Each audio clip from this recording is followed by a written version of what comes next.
Have you ever started playing a game and all the way through you realize that one decision could have changed the way that you play the entire run? Like sitting there in the middle of the night, 3 a.m., and you kind of have this existential crisis of just realizing that you fucked up. That just happened to me. Oh boy. So in Fields of Mistria, you play as a farmer, just, doing your own little thing. And as you play the game, you unlock more and more mysteries around Mistria.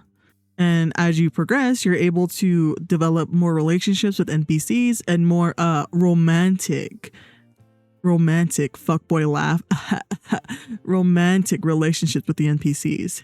It's a great time. Honestly, it's a great time. And good news, very good news, Fields of Mistria will be releasing their 1.0 update August 5th, aka tomorrow. And if you're watching this at any other point, it's probably already out now. So get on that, dog. But also, I'm looking at you. I'm looking right at you, dog. I know that it's probably in your Steam library already and rotting with the other games that you said that you wanted to play, quote unquote, that you wanted to play and that you got on discount. Don't let it die in there, dude. Don't let it die in there. I know that there's many other games in there. Don't let it die in there. Just pick it up. I know that there are many of you who are excited for the full release of the game, whether it's your first time or honestly, if you're a veteran. I'm pretty sure that there's a lot of people who are excited to start playing or to get back into a new run. There is one mistake that I feel so many of us make when playing Fields of Mistria, and that is, come closer. It is a mistake that plagues many of us throughout whatever game that we play. That mistake is reading. Oh my God, reading, dude. I'm so sorry.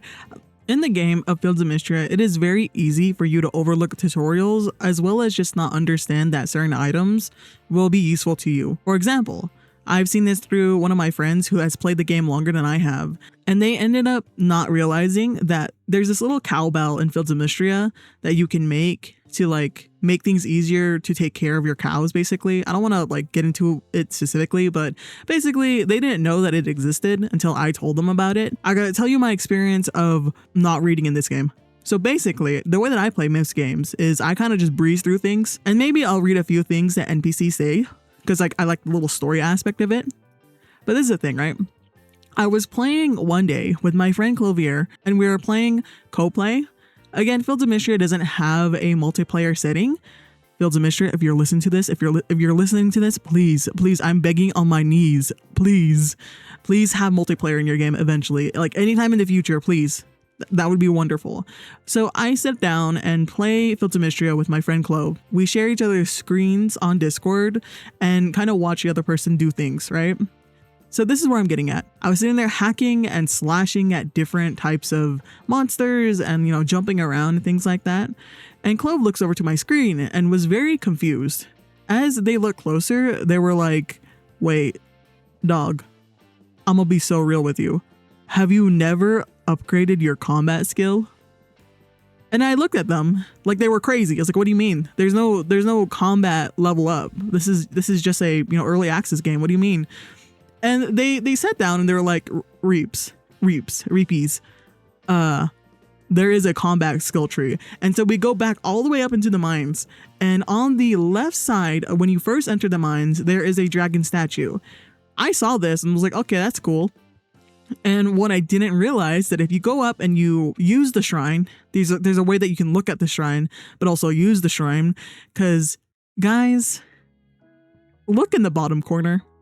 Look in the bottom corner. There's two options. There's two options for you to click on. So during my time of playing, I had just never, I was like, okay, you know what? This is a cool statue, I guess. It doesn't do anything. All right, I'm going to go on. And I cannot tell you the amount of pain that this one oversight has caused me.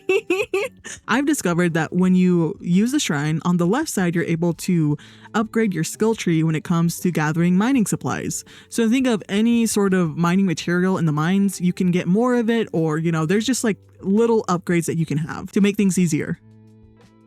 And I have never upgraded that. On the right side, there is a way for you to upgrade combat. You can have so many cool moves, you can move faster, there's all these sorts of little upgrades that you can have. And to tell you the amount of just dread that I felt when I discovered this, so I found out this information at level 90. At level 90 out of 100, I discovered that I could have made things so much easier for myself, and I cry. And I cry. So for full transparency, I only leveled up the mining aspect because I was really tired of collecting materials, because getting materials was so rare if you don't have it, if I'm being completely honest with you. But on the other side, I just kind of understood that, like, hey, honestly, I might as well just go throughout the rest of the 100 levels of the mines without leveling up my combat, because I got this far. And this is the thing, right?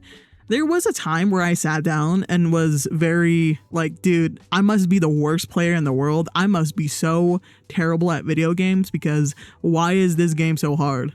Like, I would sit there and have to like try to level and grind my way down into the mines, because you get like a platform every 5 levels. And I would be like, yo, this is so hard. It's taking me so long just to get through like 2 or 3 levels, dude. And it was frustrating, right? And I was like, dude, my combat is not that good, but I guess, maybe Fields of Mistria just doesn't have it like that yet. Maybe, I don't know. But I did have a good time throughout it. It was difficult, but it was a good time. So that is my story. I completed a no level up challenge in Fields of Mistria in regards to the combat skill tree. Without my knowledge, and honestly, it was fine. I had a good time. So be sure to read in Fields of Mistria. Be sure in any game, please be sure to read. So if you were ever concerned about the combat in Fields of Mistria and it intimidated you, please don't be. If I can do it, I feel like almost anyone can do it. And if I didn't have any help in the skill tree and just the materials for my swords, I think anyone can do it. Like, don't feel any pressure about it. I think it's it's a good time. Yes, it is difficult, but it's a good time. When you do level up, you get some cool flippy and jumpy moves, at least from what I can see. When 1.0 comes out, I will be playing the game from the very beginning again, just because I really want the full experience. And especially with so many new updates coming out, I think enjoying Fields of Mistria from the start will be a journey again. I don't know. I really enjoyed the game. This video is not sponsored in any way, shape, or form from the developers at Fields of Mistria or NPC Studio. It's not sponsored at all. I paid my actual money. Again, are you a new fan or an old fan? And if you are an old fan, are you going to start from the very beginning, or what was your frustrations when it came to overlooking things in Fields of Mistria? I know for me, I have been a fan for around 2 years since I discovered that you can riz a statue. You bet I will be rizzing up that statue, dog. If you like this video, be sure to like this video. Be sure to subscribe as well. I'll be releasing more gaming content videos. This was something that I just wanted to talk about because I felt like it was an opportune time, and I'm very excited for the full release. Thank you for watching. Bye bye.